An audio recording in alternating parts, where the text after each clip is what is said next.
Hello students, today we are going to see another situation at the time of reconstitution of partnership firm, that is a retirement or death of a partner. आत्तापर्यंत आपण admission of partner या संदर्भात वेगवेगळ्या प्रकारचे videos पाहिले. Goodwill कॅशमध्ये आणलं, goodwill raise केलं, goodwill raised and retained, goodwill raised and written off, revaluation of assets and liabilities, transfer of accumulated profits and losses to old partners, capital adjustments of old partners in proportion with the incoming partner. ॲडमिशनमध्ये काय होतं, समजा दोन partners व्यवसाय करत आहेत आणि त्याच्यामध्ये भांडवलासाठी अधिक भांडवलासाठी असेल, चांगल्या व्यवस्थापन कौशल्यासाठी असेल, एखाद्या नवीन भागीदाराला प्रवेश देतो, म्हणजे दोन भागीदार ऑलरेडी आहेत, आणखीन एक भागीदार वाढला, याचा अर्थ त्याला ॲडमिशन दिलं, तो इन्कमिंग पार्टनर होतो. ॲडमिशनमुळं एक पार्टनर वाढतो. आता यानंतर आपण पुढचा प्रकार पाहणार आहोत की from existing partnership firm one partner goes outgoing partner, he ceases to be a partner of a partnership firm, he leaves the partnership firm, तो भागीदारी सोडून जातो. म्हणजे ए बी सी हे तीन भागीदारी व्यवसाय चालवत आहेत आणि त्यामधून समजा सी भागीदार काही कारणास्तव काय झाला, रिटायर्ड झाला, ड्यू टू ओल्ड एज असेल किंवा वेगळी कारणं असतील, ओल्ड एज आहे त्याच्यामध्ये आहे, किंवा he is satisfied, he is not willing to continue, or he is not willing to continue business, so voluntarily he may take retirement. त्यामुळे काय होतं, चालू असणाऱ्या भागीदारी संस्थेमधून एक भागीदार कमी होतो. आता जसं रिटायरमेंट आहे तसं डेथमध्ये पण तसंच आहे. डेथ हे मात्र कसं आहे, death is a compulsory retirement. रिटायरमेंटमध्ये काय होतं, समजा तीन भागीदार आहेत, एक भागीदार भागीदारीतून रिटायर्ड झाला, भागीदारीतून निवृत्त झाला. समजा ए बी सी रिटायर्ड झाला, ए आणि बी हे कंटिन्यूइंग पार्टनर्स होतील. A and B will continue the existing partnership firm after retirement of C. Sometimes suppose C died, death झालं, सीचं डेथ झालं, तरी सुद्धा काय होणार आहे, सी भागीदार कमी होईल आणि ए आणि बी हे कंटिन्यूइंग पार्टनर्स राहतील. A and B will be continuing partners and C either retired partner or deceased partner. रिटायरमेंटमध्ये काय होईल, तो रिटायर्ड पार्टनर होईल. जो पार्टनर रिटायर्ड झाला त्याचा रिटायर्ड झाल्याच्या तारखेपर्यंतचा ड्यूज म्हणजे अमाऊंट आहे, ती अमाऊंट वेगळी काढायला लागते. म्हणजे ए बी सी तिघांची कॅपिटल अकाउंट इथे असणार आहेत. आणि जो भागीदार समजा सी भागीदार रिटायर्ड झाला तर up to the date of retirement his dues are to be calculated and the balance on his capital account is to be transfer to his loan account. Suppose we have sufficient money or some amount is available, so then the part amount should be given to him and remaining amount to be transferred to his loan account. समजा C retired झाला, त्याच्या कॅपिटलला credit balance 25,000 आहे आणि आम्ही त्याला काय म्हटलं, रिटायरमेंटच्या दिवशी तुला 5,000 मी रोख देऊ आणि उरलेलं काय करणार आहे, 20,000 आहेत ते तुझ्या लोन अकाउंटला ट्रान्सफर करू. 5,000 आपण त्याला पैसे देऊन टाकू. म्हणजे जो रिटायर झाला समजा सी आहे, C's capital account debit to cash account. नेहमीप्रमाणे सर्व रिव्हॅल्युएशन ऑफ ॲसेट वगैरे, transfer of accumulated profits loss असणार आहे, ते सर्व ऑल पार्टनर्स कॅपिटलला आपण क्रेडिट करणार. आणि जो भागीदार रिटायर्ड झाला, आता सी रिटायर्ड झालेला आहे, तर काय करणार, त्या तारखेपर्यंत त्याच्या कॅपिटलचा बॅलन्स किती आहे. मग त्याच्यामध्ये आणि काय काय इंटरेस्ट ऑन कॅपिटल आहे, ड्रॉइंग आहे, इंटरेस्ट ऑन ड्रॉइंग आहे, किंवा profit till the date of retirement in the current year.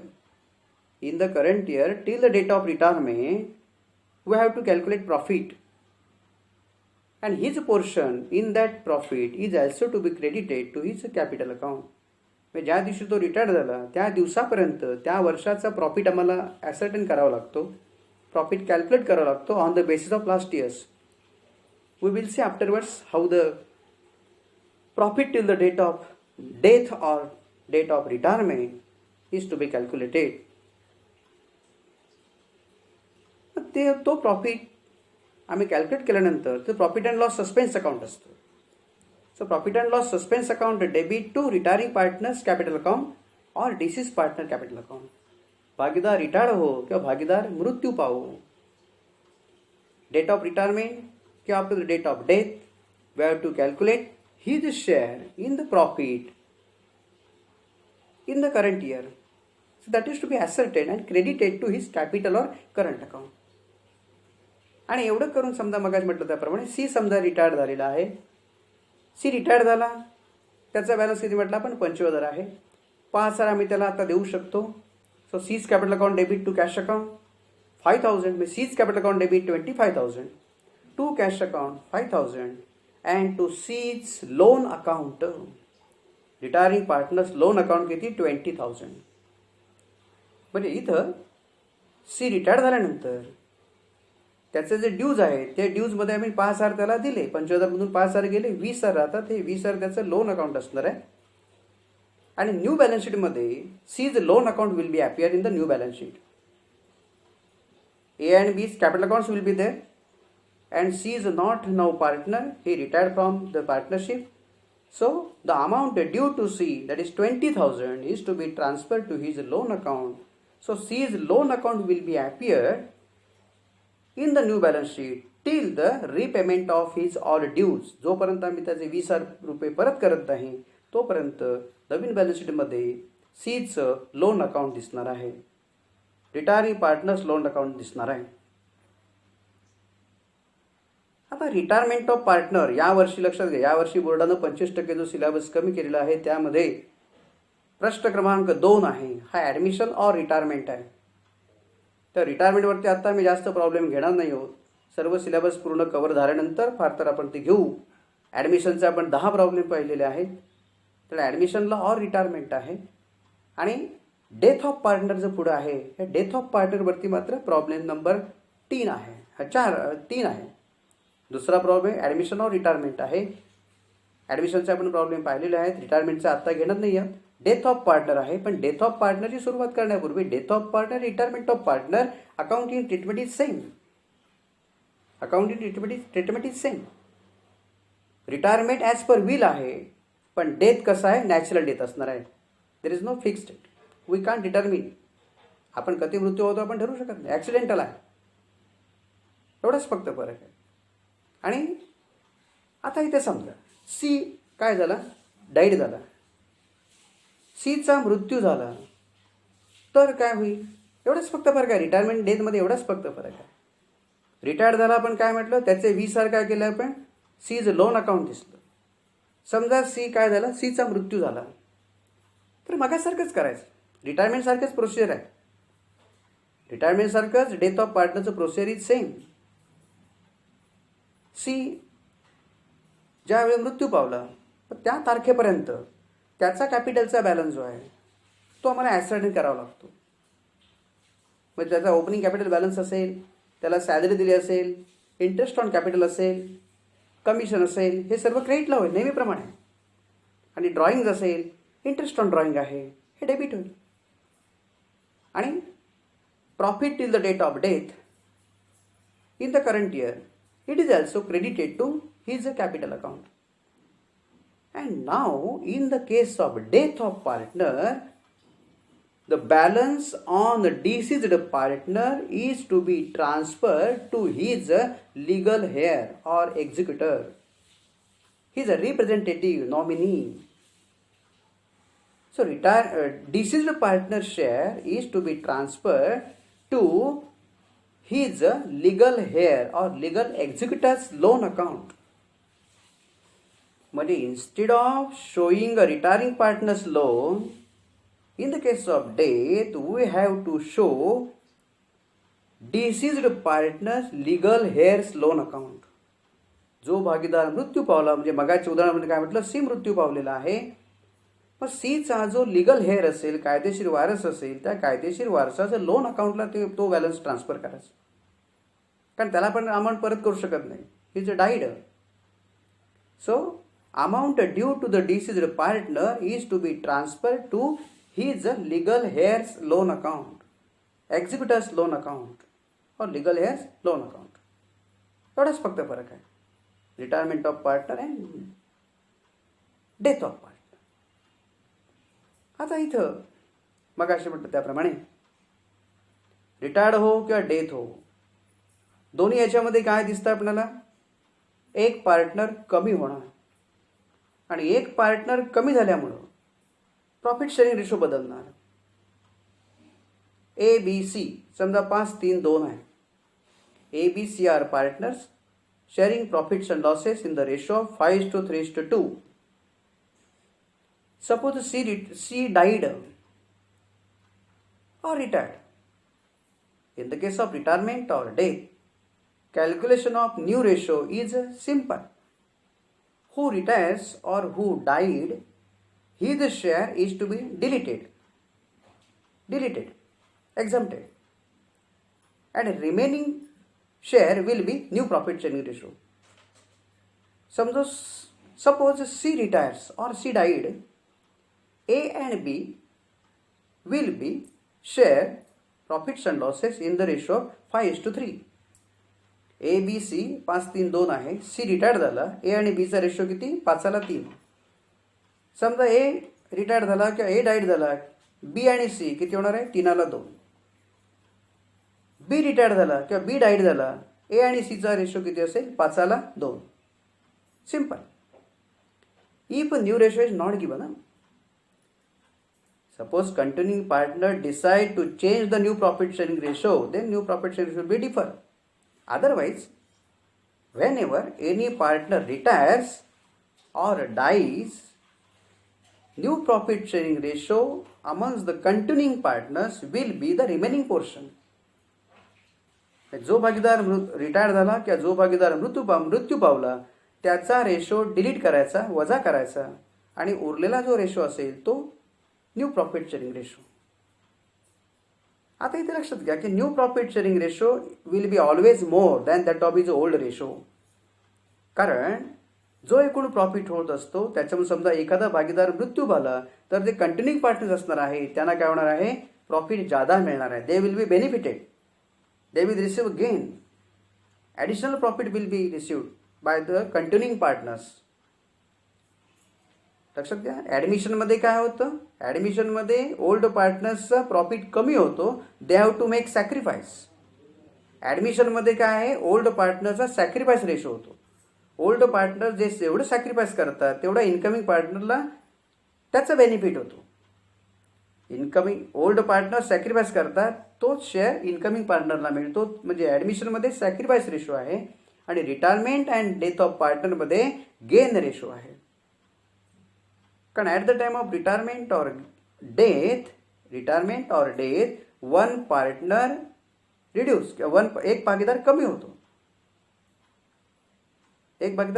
आणि त्यामुळं जे कंटिन्यूइंग पार्टनर्स आहेत त्यांना मिळणारा प्रॉफिट जादा होतो. सो रिटायरमेंट ऑफ पार्टनर और डेथ ऑफ पार्टनर कुठला रेशो आहे, gain ratio. New ratio and gain ratio will B calculated. म्हणजे एखादा भागीदार मृत्यू पावल्यामुळं कंटिन्युइंग पार्टनर जे राहणार आहे त्यांना नफ्यामध्ये वाढ होते, त्यांना गेन होतो, म्हणून त्याला गेन रेशो आहे. आता तो गेन रेशो वगैरे कसा काढायचा त्याचा आपण नंतर एक सिंपल त्याच्या ठिकाणी काय करणार आहोत, वेगळा व्हिडिओ आपण तयार करू. मग इथे एवढं लक्षात ठेवा की retirement of partner and death of पार्टनरमध्ये accounting treatment is same and some accounting treatment is same as per the admission of partner. See here,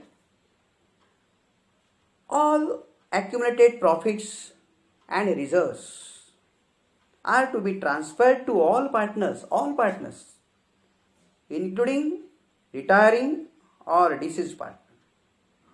जसं ॲडमिशनमध्ये काय करतो आपण, ॲडमिशनमध्ये accumulated profits or losses are to be transferred to old partners in their old profit sharing ratio. And in the case of retirement or death of partner, we have to transfer all accumulated profits, general reserve fund or profit and loss account having debit balance on asset, profit and loss account appearing on asset side. Profit and loss account appearing on asset side, it is loss, and appearing on the liability side, it is a profit. So all accumulated profits and losses are to be transferred to all partners in their old profit sharing ratio. Yes, simple, see as the admission of partner.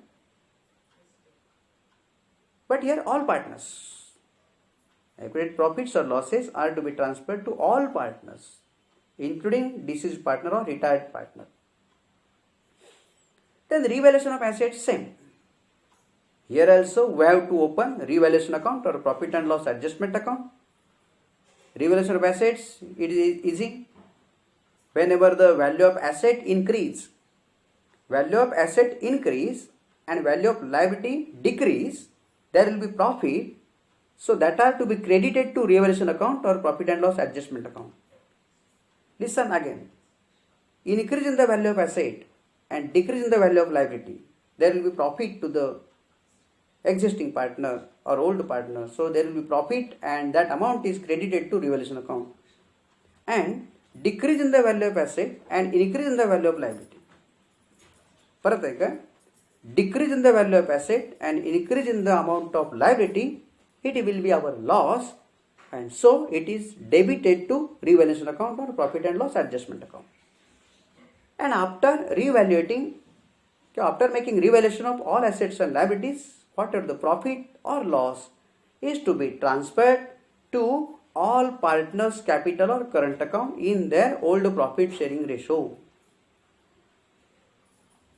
The accumulated profits and losses are also transferred to all partners in old profit sharing ratio, and profit or loss on revaluation of assets and liabilities is also to be transferred to all partners' capital or current account in their old profit sharing ratio. Then treatment of goodwill is also same. But here, in the case of retirement or death, we have to raise the amount of goodwill. Goodwill संदर्भात सुद्धा आपण एक स्वतंत्र video त्या ठिकाणी घेणार आहोत. या व्हिडिओमध्ये एवढंच लक्षात ठेवा की ॲडमिशन अँड रिटायरमेंटमध्ये काही अकाउंटिंग प्रोसिजर सेम आहे. म्हणजे इथं आपल्याला profit and loss adjustment account किंवा revaluation account, partners capital account or current accounts and new balance sheet, 3 ledger account admission प्रमाणेच करावे लागणार आहे. Transfer of accumulated profit losses same आहे. Revaluation of assets and liabilities हे सुद्धा same आहे. आणि न्यू बॅलन्स शीट सुद्धा आपल्याला त्या ठिकाणी करावं लागणार आहे. ही सिमिलॅरिटी आहे आणि त्याच्या शब्दामध्येच कळतं. ॲडमिशनमध्ये काय होणार आहे, एक भागीदार वाढणार आहे. एक भागीदार वाढल्यामुळं काय होणार, ओल्ड पार्टनरचं प्रॉफिट कमी होणार, तिथं सॅक्रिफाईस रेशो असणार आहे. आणि रिटायरमेंट और डेथमध्ये काय होणार आहे, एक भागीदार कमी होणार आणि भविष्यामध्ये जे म्हणजे कंटिन्यूइंग पार्टनर्स आहेत त्यांना प्रॉफिट वाढणार आहे. So they will be benefited. Admission मध्ये old partners have to make sacrifice, and in a retirement of death, continuing partners will be benefited. So there is a gain ratio, sacrifice ratio, gain ratio, old ratio, new ratio. जे 4 ratio आहेत. Old ratio already given, new ratio we have to calculate, and in the case of retirement or death, there is one more gain ratio, not sacrifice. Gain ratio is to be calculated, and how the gain ratio is calculated and the treatment of goodwill will be seen in the next videos. Thanks.